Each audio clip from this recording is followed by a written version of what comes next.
Hello everyone, Thomas Fleming here again. Well, I'm going to hike on a trail that was probably being used right now, so we'll see how far I get before I run into somebody. There's a couple of cars parked outside, so that means they've walked in here. But it's okay, I can talk, and then when they get here I can stop the video or just let them go by. Okay, well, we know, one, because of experience, and two, because we have the Bible to teach us that God is consistent. We can bank on that. He always does things pretty much the same way if it's the same thing. We know that he always warns somebody before he takes out his wrath on them, or allows, in reality it's allowing wrath to hit them.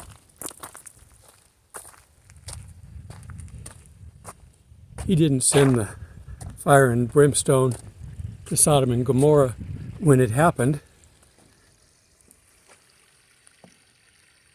The angels knew that on that day something was going to happen somewhere, and that it was going to happen right there on that day.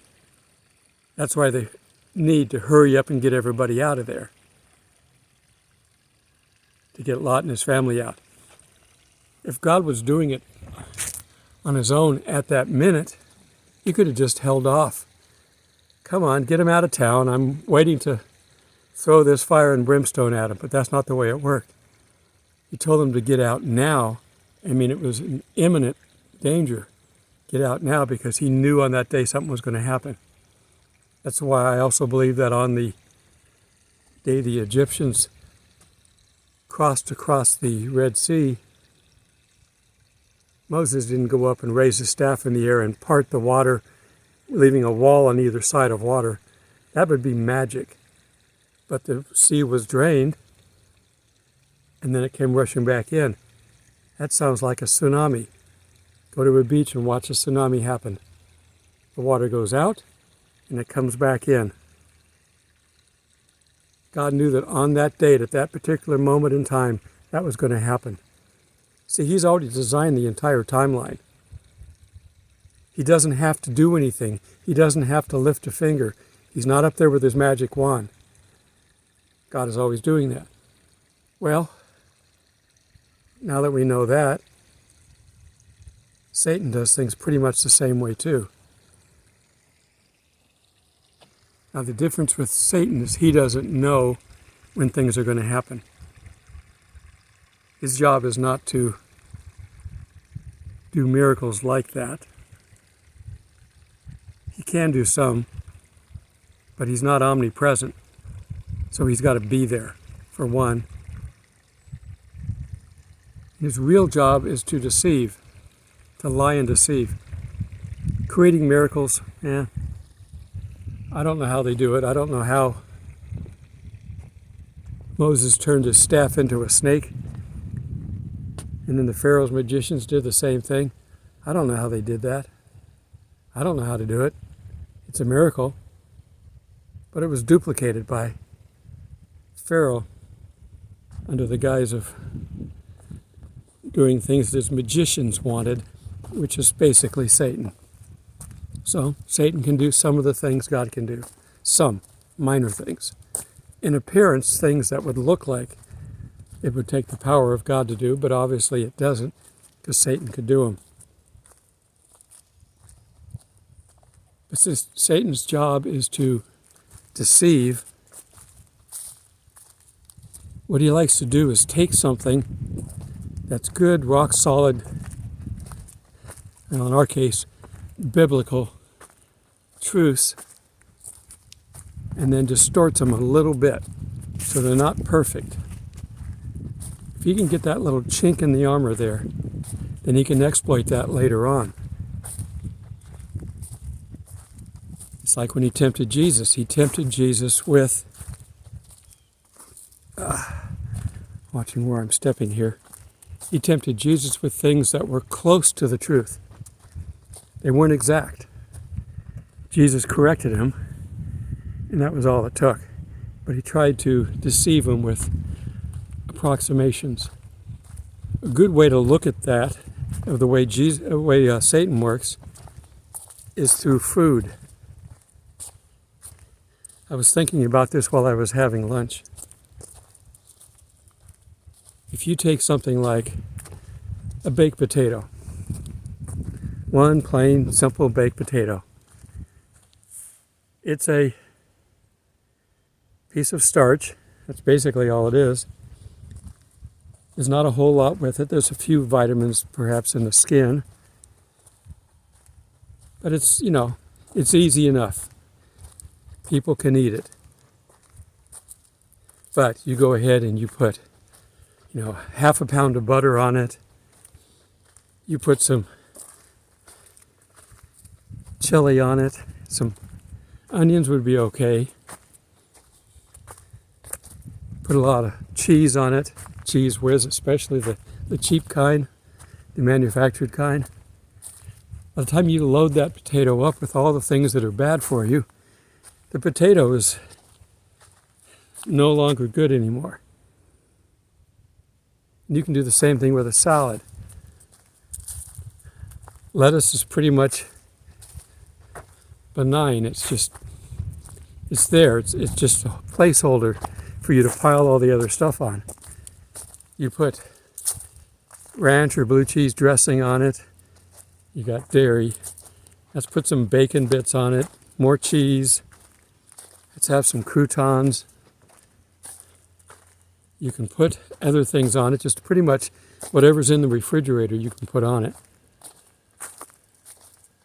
By the time you get all done, your close to 0-calorie salad can be 5,000 calories if you load it up.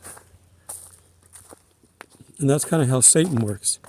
He takes something good and modifies it because you think in terms of absolutes. You're having a salad. There's not a word for all the other, well, you can say toppings, but those seem kind of benign. They don't seem like there's a problem with that. So you have a salad with toppings. That sounds wholesome. Everybody should eat salad. But you can gain weight eating those types of salads. And unfortunately, we're finding out nowadays with all the processing that's going on, all the things they're doing to mass produce, things are not as healthy as they used to be. They've got pesticides and they've got fertilizer and you've got all kinds of DNA modified whatever's out there. What have they done? Well, they've made it so that it grows very fast. Since you're pulling the stuff out of the soil and the soil has been treated, what have you got left? If the soil has no nutrients in it other than chemicals to make it turn out fast, what have you got left? You've got a cheap copy. I've talked about this before. If you want to buy yourself a Rolex watch and you can't afford it, you find yourself a knockoff. Now, there are people that will make full-fledged knockoffs. That means they make them exactly the same. They even spell it R-O-L-E-X. They spell it the same. Those are illegal. And they may have a Timex watch on the inside. It may be something else. They've just changed the labeling. So you spend a lot of money for something that's not worth very much. That's kind of the Antichrist. He's a cheap knockoff. But he's going by the same name. People are going to mistake him for the Messiah. The Jews are looking for the Messiah. The Muslims are looking for the Messiah. The whole world knows about the Messiah, about Jesus. So when this guy comes along and he's got enough magic to go with it, they're going to believe that he's the real guy. That's why he's going to establish the peace treaty.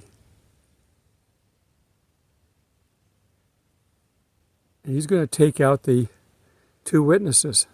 He's going to kill them.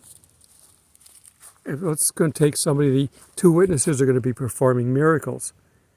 Miracles similar to Moses and Elijah. That's why we think that it might be those two.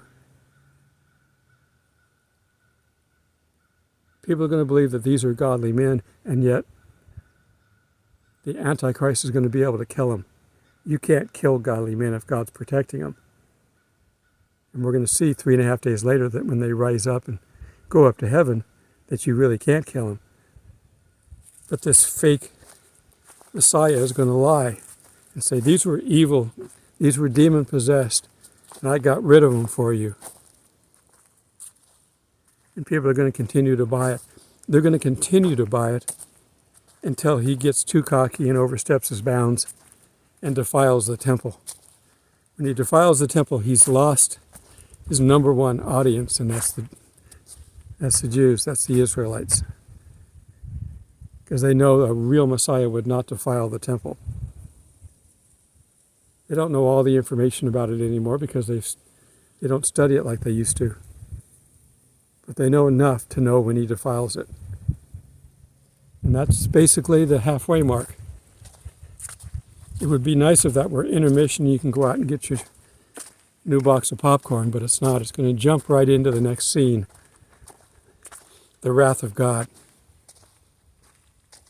But again, Satan,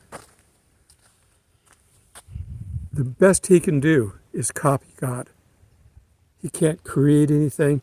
He can't create the universe. He can't create a portion of it. Now, he might be able to create a plot of ground and grow some vegetables in it, but that's about all he could do. He can't create stuff out of the dirt. God can do that, but he can't. And therefore, he really doesn't have any control over it. He can simulate things. He can pretend to do things. And if you don't know any better, and you can, how many times have you watched a magician perform his act and you have no idea how he did it? I grew up part of my time in Reno. I went to high school in Reno, Nevada. And when you're there, it's basically all gaming. Just sort of like what people would be like in Vegas. It'd be the same type of thing. And you want to get a job, you go to one of the casinos. I've worked as a busboy in a casino. I've done other little things. Eventually I got to where I knew enough electronics that I worked in the electronic department at a casino. I went back a few times to be with my dad when he was recovering from some form of surgery or the other, but generally I didn't live there. But I saw what these people can do. One of my mom's best friends was a retired 21 dealer. And she could manipulate those cards. She'd hand us the deck, my sister and I, 4 years younger than me. She'd hand us the deck and go, okay, you guys take some cards out of this and give me the cards back, but don't tell me how many you took. We'd pull out a dozen cards, hand them back, and she says, well, you must have 12 cards because it's 12 cards short. And we'd hand them to her and there'd be 12 cards there. She was that good with the deck that she'd know how many cards were missing from the deck. And she could deal from the top, bottom, middle. Shuffle the cards and deal 4 aces. 5 aces, not quite that. Deal 4 aces. Shuffle the cards again and deal 4 aces. Deal you a 21. Deal her a 21. Deal you both a 21. Shuffling the cards in between. They would call her up in the middle of the night, even after she was retired, and say, we've got a high roller here someplace. Come over here and do your thing. Which meant she was going to take this person's money. And then she made a good chunk out of it. Now, in general, they don't have to do that because the odds are in their favor. And if they get caught, that would be a problem, but they've got enough political clout to not make a big deal about it. They'll figure out some way to wash it away and nobody will know about it. But you can manipulate this world with just talent. Magicians do it all the time. Satan can do it when he's around. So what you got to do is be careful and listen to Jesus.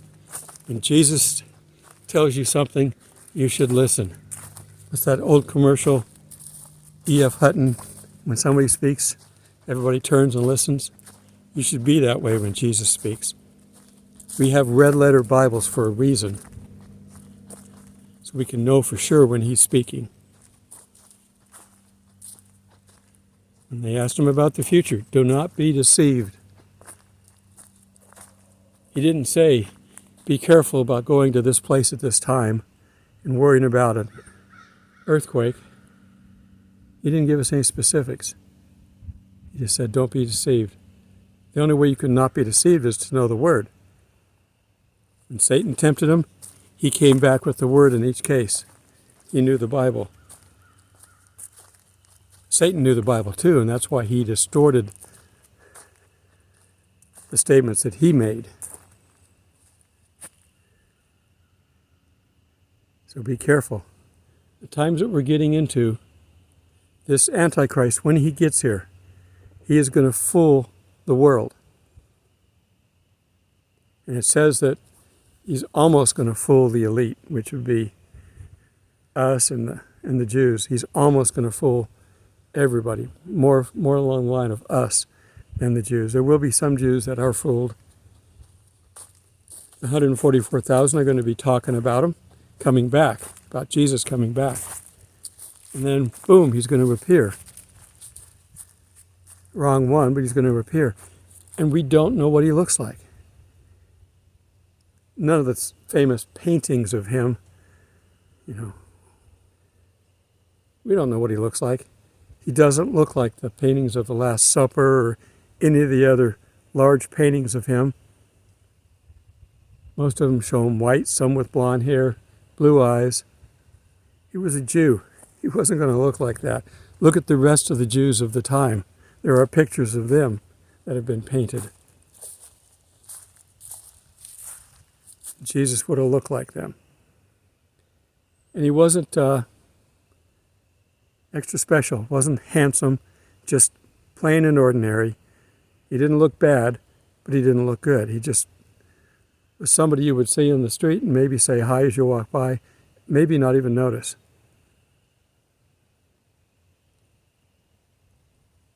Now, he's going to come back in total glory later on. We're going to see him the way he looks now. But I don't know if we would have recognized him. There were times where people didn't recognize him. Even when he was here, they didn't recognize him. People that knew him didn't recognize him. He followed along with the two guys talking about him. They didn't recognize him till the end. Some of that is him manipulating our minds, I guess. I don't know. I don't know how he does it. It doesn't matter. He did. It's God. God can do whatever he wants to do whenever he wants to do it. I am looking at these trees here, and they are in sad shape.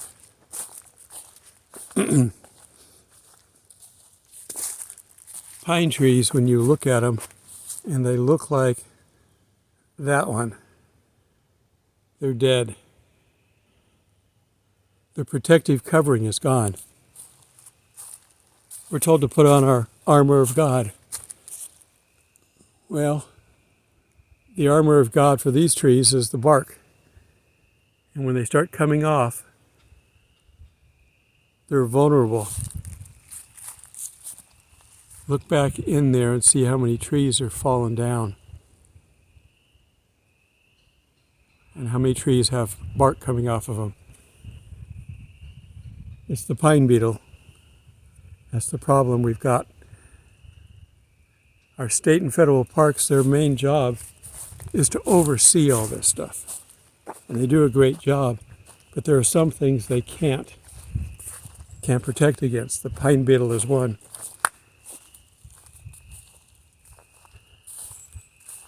A quick aside here, as I started talking about food, our food is in danger.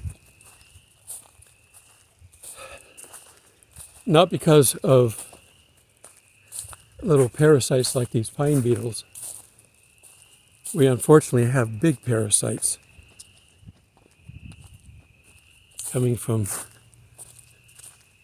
Washington, D.C., coming from the one big round thing order, you know. Why do food processing plants catch on fire in bulk when nothing else is catching on fire? Why is everything that we eat coming down with something so deadly they have to kill the animals? They can come up with for us, but they can't come up with anything for our food supply. And they don't even try. When people start dying because of all this, it's fully orchestrated. Hopefully we won't be around here. I'm listening to the frogs.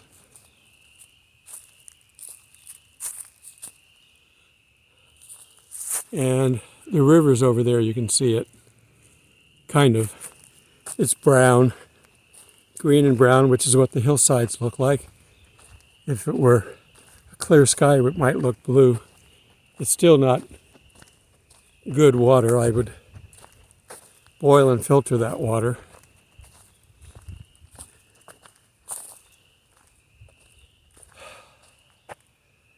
How much longer? I don't know.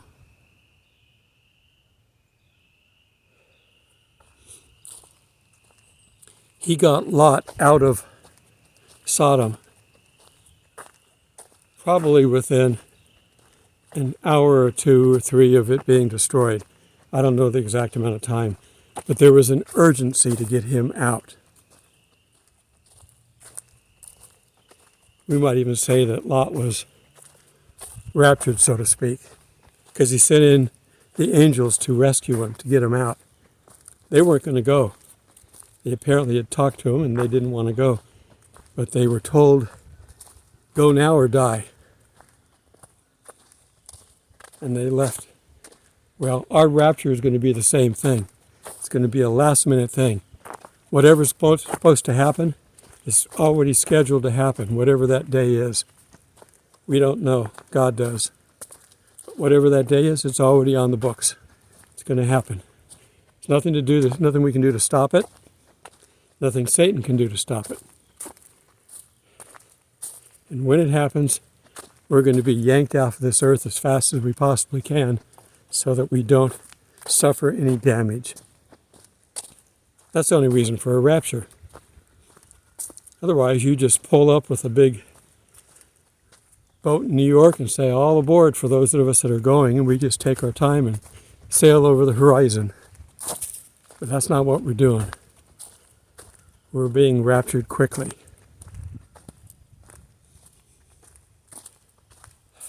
That's not even what they did with Moses. They couldn't have crossed that river with that many people in an hour. It might have taken them a half a day or a day, or even longer. It might have been 2 or 3 days. There was over 1 million people. You have to get across and then make room on the other side for everybody coming in behind you. So there had to be somebody over there negotiating, saying, come on, move along, move along. So they don't just stop and look back. And once they got across, how long was it before the Pharaoh and his army showed up? I don't know. See, that's the thing. When we look at so many things in the Bible, we don't know the time frame. How long from in between each seal? How long in between the trumpets? There's some overlap in there, obviously. We know that. So how long?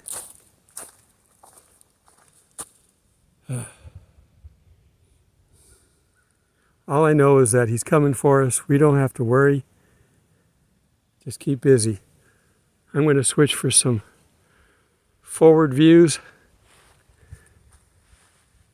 It rained this morning and it's supposed to rain tomorrow a little bit. It's supposed to rain Saturday and Sunday, and then Wednesday and Thursday looking further out. So we're in a rainy pattern. And up north Georgia's probably going to get some snow. I don't think we have to worry about it down here. If we do get some, it'll be flurries. It won't stick. Okay. On about my hike. Enjoy the last bit. See you in a bit. Okay, we have a river alongside. It's down quite a ways.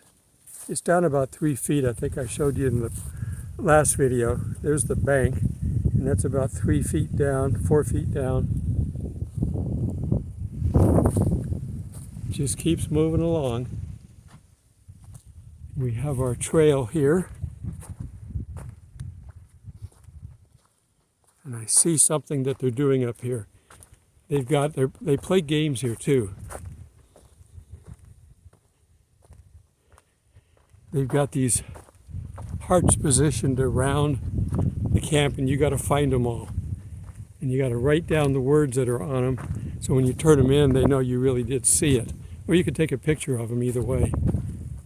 And here's one of them on this log. I think there's a couple of them behind me and a couple more in front of me. I've seen them. And the word for this one is platforms. On the other side of the parking lot, they've got some camping platforms where they built wooden platforms, about 10 by 10, and you can put a small tent on them. And they're built up because that area can flood. The only problem with them is that there's no electricity. If I'm going to do no electricity, I'll go over on the other side. You can't see it from here because it's at the very far northern end. On the other side there's a county park. And I've been there and it's pretty good. But again, there's no electricity. And in these overcast skies, my solar panels would not work. Well, I might get 5, maybe 6% charge out of them, which is not enough to keep things going. I can charge my smaller unit in about 4 hours in direct sunlight, but not 5%.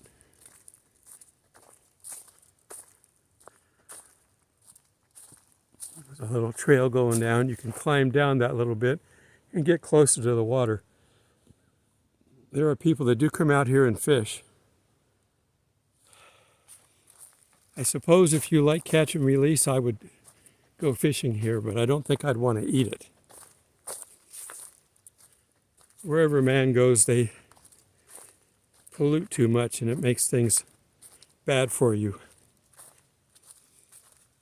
If you eat a lot of shellfish, you got to watch that you don't get too much mercury. My dad loves shellfish, but he was allergic to the mercury, so he had to be careful.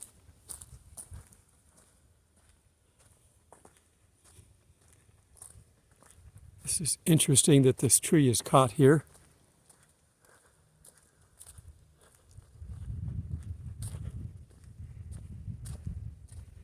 Huh.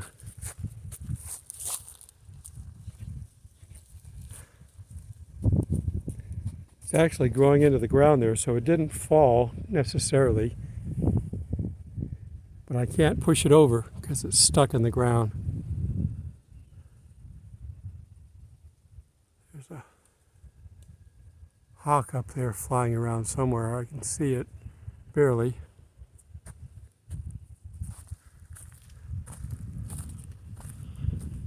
I'm surprised I'm not seeing any animals. If I get up early in the morning and walk out on the road, I can see some deer.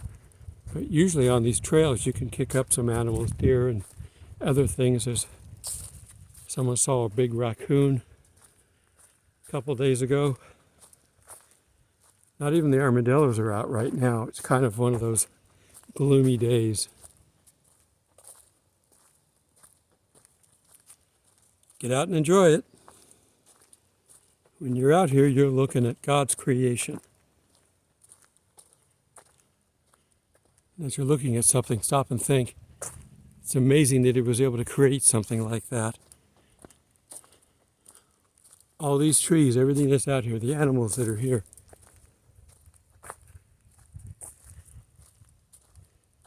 They take care of themselves.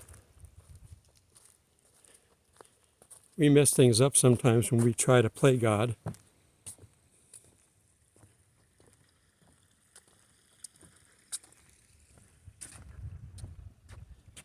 There's a little bit of water flow. That'd be from last night's water, from the rain. We didn't get much rain, but it's here.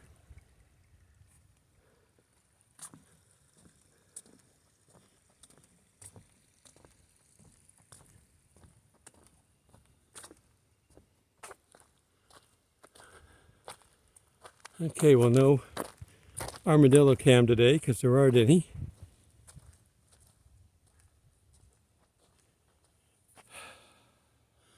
We are not going to recognize the Antichrist, so don't look for him. But we are going to be out of here shortly because he needs to start his deal.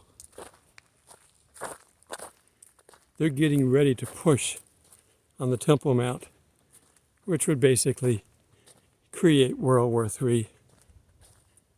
Iran, Persia, they would basically jump in, and of course, when Russia's done with Ukraine, they would come in and help. I don't see that we're going to get a whole lot of help out of Turkey and Syria, but they may support it. They hate Israel more than they love their own country and people, so maybe they would jump in. That's when the Antichrist will come in. He's going to have to be big enough to get their attention and known enough, but not as the Antichrist. He's not going to walk up and say, "Hi, I'm the Antichrist." But he's going to get in the middle of everything, and he's going to smooth talk him into a peace treaty for 7 years.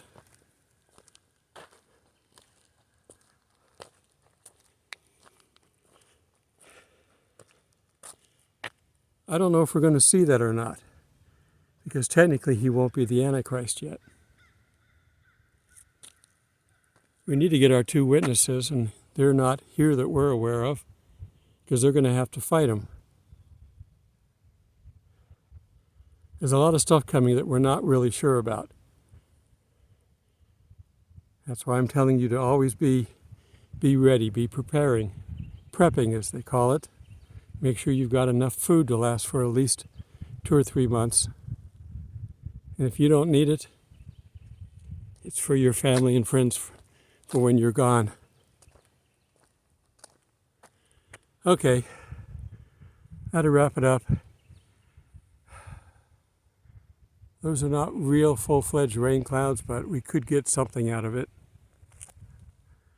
And it seems to be full coverage now. This morning I could see blue skies this direction, but not anymore. This is all coming out of the Gulf. Way over there in that distance through the trees, I can see a little bit of blue.